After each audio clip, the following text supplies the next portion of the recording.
This is part 3 of my series about every 5-star admiral in American history. If you haven't seen parts 1 and 2, the links to those videos are in the description below. The previous videos covered naval ranks, William Leahy, Ernest King, and Chester Nimitz. The last admiral is William Bull Halsey. He was born in Elizabeth, New Jersey on October 30th, 1882. His father, William Halsey Sr., was a Navy captain, so Halsey Jr. was familiar with the Navy from a young age. He moved around a lot as a child. Born in New Jersey, he lived in Colorado and California for a while, and he went to college at the University of Virginia while waiting for an appointment to go to the Naval Academy in Annapolis. In 1900, he got it, and from then to 1904, he attended the U.S. Naval Academy.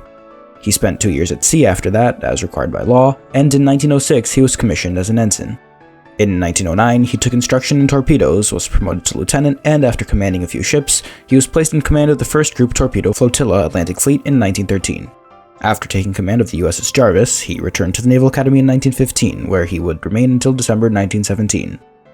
Then, during World War I, he was assigned to duty in a destroyer force based in Ireland, where he was awarded the Navy Cross for his service on the USS Shaw and USS Benham.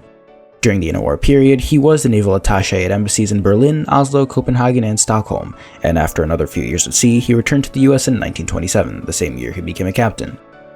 From 1932 to 1934, he studied at the Naval War College, and the next year he got his Naval Aviator's wings at the age of 52, at the time the oldest person in the history of the US Navy to do so.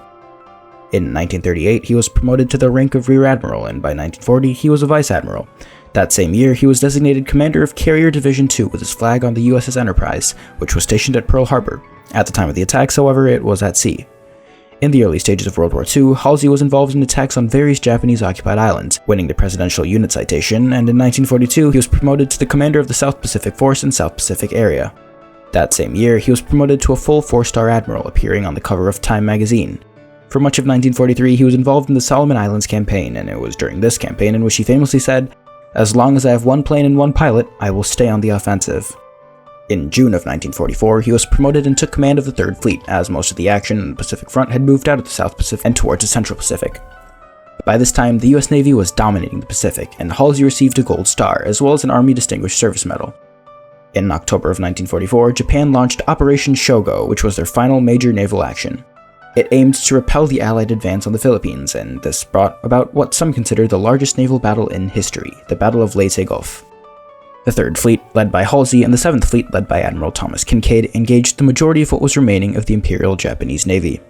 It was during this battle that Halsey controversially took the 3rd Fleet north to destroy the remnants of Vice Admiral Ozawa's fleet, which was a decoy, leaving the 7th Fleet unsupported.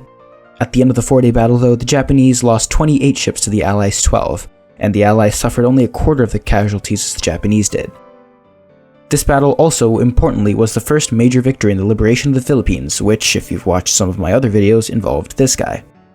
After Leyte Gulf in January of 1945, Halsey was involved in the Battle of Luzon, which helped further consolidate the Allied position in the Philippines. He was also involved at Okinawa, providing air cover and support for ground troops, and would do so for various battles until the end of World War II. Halsey was aboard the USS Missouri when the Japanese formally surrendered, marking the end of the Second World War. On December 11, 1945, 3 months after the war ended, Halsey gained his 5th star, becoming a Fleet Admiral and the final one to be awarded that rank. A year later, in December 1946, he was transferred off of active duty, and 3 months later, in March of 1947, he was transferred to the retired list of the Navy on his own request.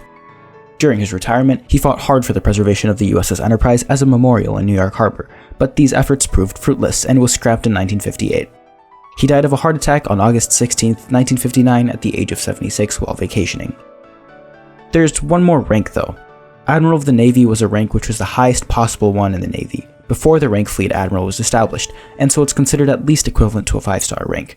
It was only ever awarded once to Admiral George Dewey, and the rank ceased to exist when he died in 1917. So, those are all the 5-star admirals in American history. If you liked the video, then be sure to subscribe and like. Thank you for watching Explained. New videos once a month.